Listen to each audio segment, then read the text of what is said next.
Welcome back to Boring Reviews. Boring land. Oh, just kidding. Blasphemer! All Hello, right. Boring Review Nation! Kind of pointless. We know all things.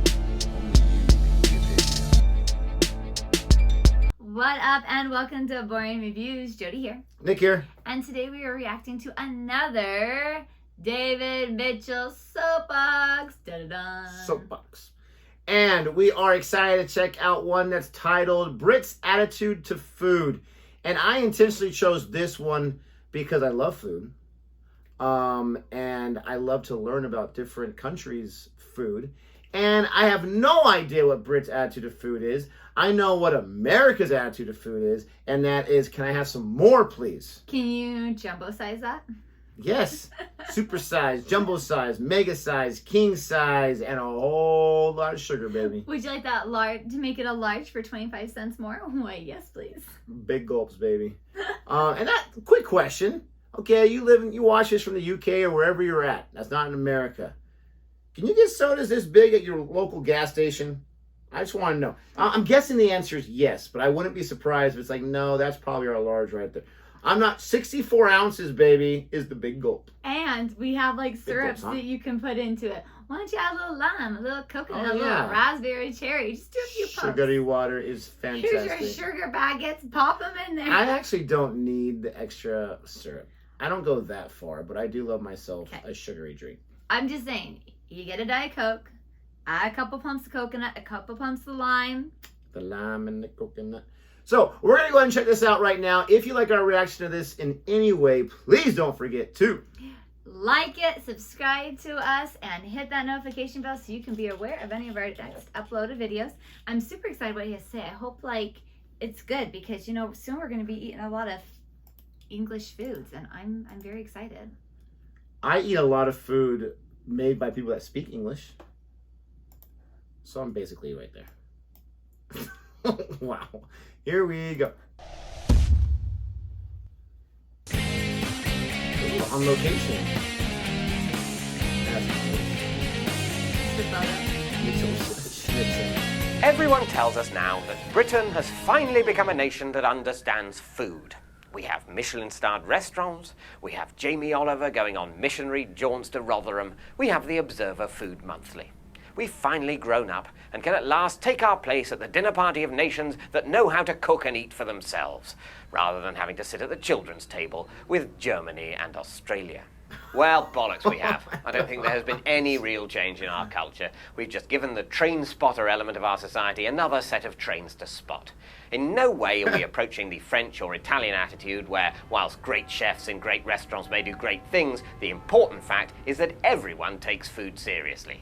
We're still in a position where the average Frenchman takes food twice as seriously as the average Briton. It's just that now a tiny minority of Britons take it 7,000 times more seriously than anyone need ever take it. Meanwhile, the rest of us continue to mock them for their earnestness with all the vigour and enthusiasm we use to mock philately or campanology or any other ately or ology. Which is the problem, because what we're doing is taking our obsession with minutely collecting or constructing things that don't really matter, like stamps or model railways, and applying it to something that does matter, food. Heston Blumenthal, while I have no doubt he's a great chef, is the epitome of this ridiculous heightening of food into train-spottery nonsense. The traditional British idea of a food inventor is someone like the Earl of Sandwich, taking a quick, thoughtless bite to eat whilst concentrating on something that really matters, like whist. Blumenthal is the opposite of that. You can imagine him forgetting. So whist is just a card game. Okay. So he's eating a sandwich doing something that really matters. His card game. I love sandwiches. I mean, the Earl of Sandwich was a freaking genius, for crying out loud. I mean, how many times, and there's different types of sandwiches. How many times have you eaten a sandwich that you spent more than 3 seconds on? You're like, this is good stuff. Reminds me of Joey. Sandwiches. Whenever I take the time to make a really good sandwich with tomato and lettuce and cheese and all that stuff, and then I bring it to work and I eat it and I'm like, oh, this is a good lunch. Absolutely. Compared to my quick little pre-made, pre-packaged bread fish and cheese. And bread is amazing. I got to go back and listen to that because I thought he said that the sandwich was more important than the whist. But I probably misheard that. Let's see. I also keep looking at this food to the left of him along with all those Trying to figure out what sounds it in is. the background. Don't do the background. They will not like it like last time. No. Utterly orology. Which is the problem, because what we're doing is taking our obsession with minutely collecting or constructing things that don't really matter, like stamps or model railways, and applying it to something that does matter, food. Heston Blumenthal, while I have no doubt he's a great chef, is the epitome of this ridiculous heightening of food into train-spottery nonsense. The traditional British idea of a food inventor is someone like the Earl of Sandwich, taking a quick, thoughtless bite to eat whilst concentrating on something that really matters, like whist. Blumenthal is the opposite of that.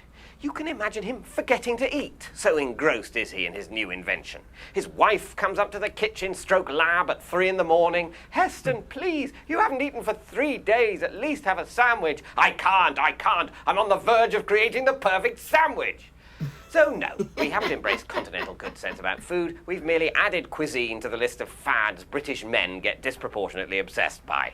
It's no more a sea change than if we all vaguely knew about train numbers.